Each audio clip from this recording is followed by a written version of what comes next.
Good afternoon, folks. Thought I'd give you an update of how things are progressing with the restart and the government advice set for the 29th of March. Obviously, we'd have liked it to have been a bit sooner, but it is what it is, and we've just got a plan for that return on the 29th. The idea from a league point of view is we're going to offer games on the Easter weekend, the Saturday and the Sunday.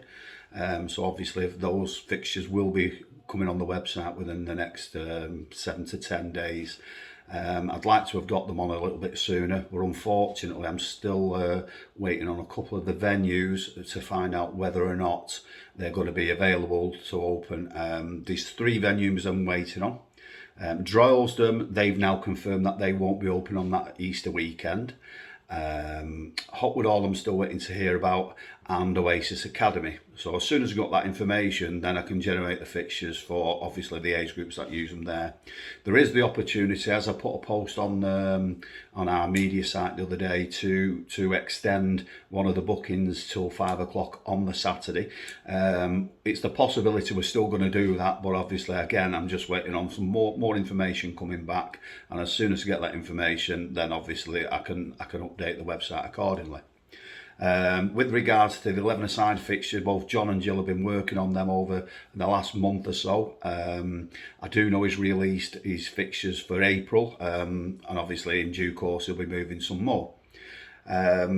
They've also sent some info out to all the 11-a-side managers that are registered on the full-time website, so obviously you should be a bit more aware of where you're up to with regards to that. If you haven't had an email from them and you want to get that information, then drop Jill an email on emjflgr@gmail.com and she'll send the information over to you.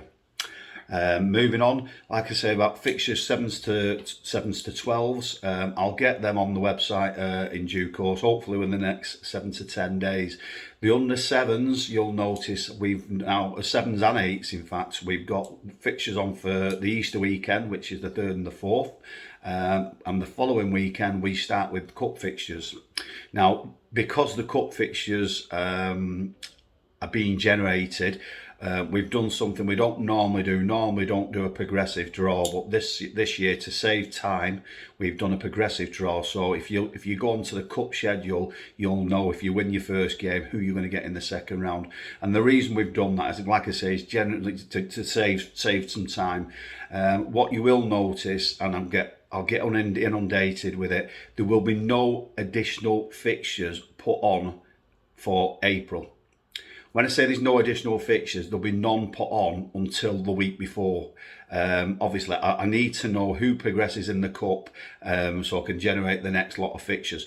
What I will do, probably on a Monday, it'll probably be on the Monday after the weekend's fixtures, so the 3rd and the 4th, you've got your normal league fixtures. The following week you've got a cup fixture. If you haven't got a cup fixture, then I've put a league game on for you. The following week I will do exactly the same. I'll put a cup fixtures on for those that progress. For those that haven't progressed, then I'll put a league fixture on. But again, you'll just have to keep checking back. And the reason we've got to do it in a block as 1, 2, 3 weeks, cup weeks, is because obviously, as you'll see from the cup final schedule, if you look towards the first week in May, the 7s and 8s play the final. So if we don't do it like that, then there's no time for you to actually get your cup games in. So therefore, keep checking on your fixtures. It'll be a similar request for the 9s, 10s and 11s. It might be that there's a week gap in between the cup fixtures. I've got to work that out, obviously based on when your cup finals are going to be. So obviously, all I can suggest is check your fixtures on a Tuesday night. That'd be the simplest things. We'll try to get them on as early as possible. If you check on a Tuesday night, they should be up to date. It's going to be a bit of a long-winded task moving forward, but at the end of the day, I'd rather it be long-winded and kids getting out there playing again. Player registrations. Obviously, the deadline for player registrations was the end of February. We're now going to extend that until at least the end of April. What we will say, though, is if there's any players that are signed on at the end of April, they'll only be allowed to play in any cup competition for that team if they've played one game for that team in the cup competition.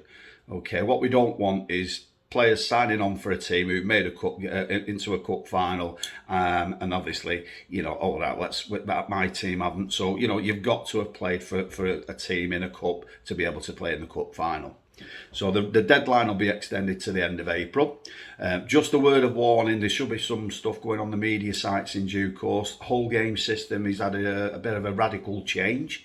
The actual whole game system, player registrations, will shut down from March the 10th and until March the 17th. So you will not be able to do any player registrations whatsoever between the 10th and the 17th, after which you'll be able to obviously just register player normal. If you haven't already done so, check out the FA's website, because I do believe there's some webinars on there of what the changes are, and it looks quite promising, to be quite honest. So obviously, just a word of warning, 10th to the 17th, you won't be able to register any players. We're still waiting for guidance from the FA with regards to any possible restrictions that are going to remain in place. As you know, prior to the last lockdown, lockdown 344, I think it was, I'm not quite sure, lost count. But I think the limitations there were, obviously it was limited to one parent or one adult per player. We don't know if that's still going to be in place. They haven't made a decision yet, so obviously, but as soon as we find that out, then we'll let you know. The key to all this really is getting kids out there and just letting them have a game of football. Fitness levels aren't going to be at the greatest, and with that in mind, just bear in mind we've got quite a few referees there as well that probably won't have done any fitness and this, that and the other. There's only so much running you can do around the streets and so forth. So just hopefully people, when we get back to playing, they'll actually realise what it's all about, which is, in the greater scheme of things, it's about the kids' mental health and adults' mental health. Obviously, we'll have all missed the football, so let's just sort of concentrate on that now and follow any rules that are in place. Whatever you think about them, just follow the rules that are in place and let's keep them continuing to play.